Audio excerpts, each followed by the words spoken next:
सूत्रांच्या मिळालेल्या माहितीनुसार शिर्डीमध्ये साकारलाय एका गणेश मंडळाने केदारनाथचा देखावा. तर चला मग जाऊया बघायला. मंदिराच्या परिसरातून जाता जाता असं दिसलं की तिथे एक सांस्कृतिक कार्यक्रम चालला आहे. त्यांच्या गाण्याची बोली तर मला समजली नाही, पण खूप भारी वाटलं. डान्स आणि त्यांचा उत्साह पाहून गर्दी मात्र खूप होती. चला तुम्हालाही दाखवते.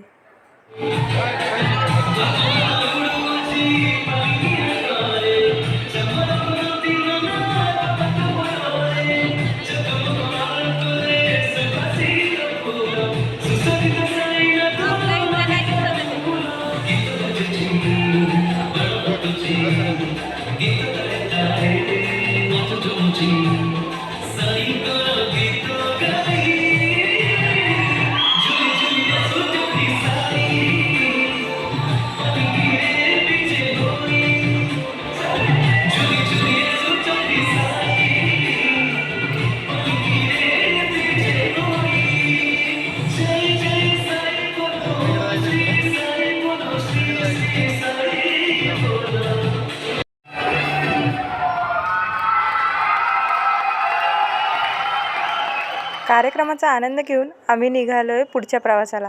कसा चेहरा खुलला आहे बघा पिल्लूचा. माझ्या पप्पांच्या खांद्यावर बसून चालली आहे. मजा आहे बाई तिची. आम्ही तर लहानपणी असंच जायचो जिथं जायचं असेल. आता आम्ही पोहोचलो आहे. हे आहे प्रवेशद्वार. किती सुंदर केलं आहे ना. आणि सुरुवातीलाच नंदी महाराजांचे दर्शन झाले.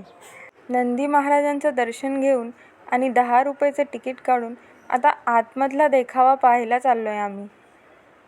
खरं मध्ये कधी केदारनाथ धामाला जायचं होणार का नाही हे तर माहीत नाही, पण शिर्डीमध्येच केदारनाथ धामाचे दर्शन झाले हे मात्र नक्की.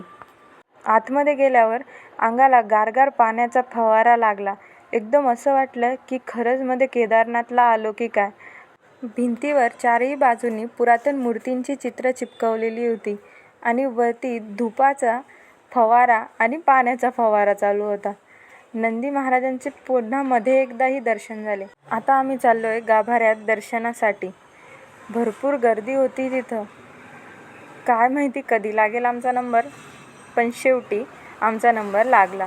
पहिले पिल्लूनी दर्शन घेतलं आणि नंतर आम्ही सगळ्यांनीही दर्शन घेतले. थोडेसे फोटो काढले, कारण सुंदर आठवणी डोळ्यात तर भरल्या.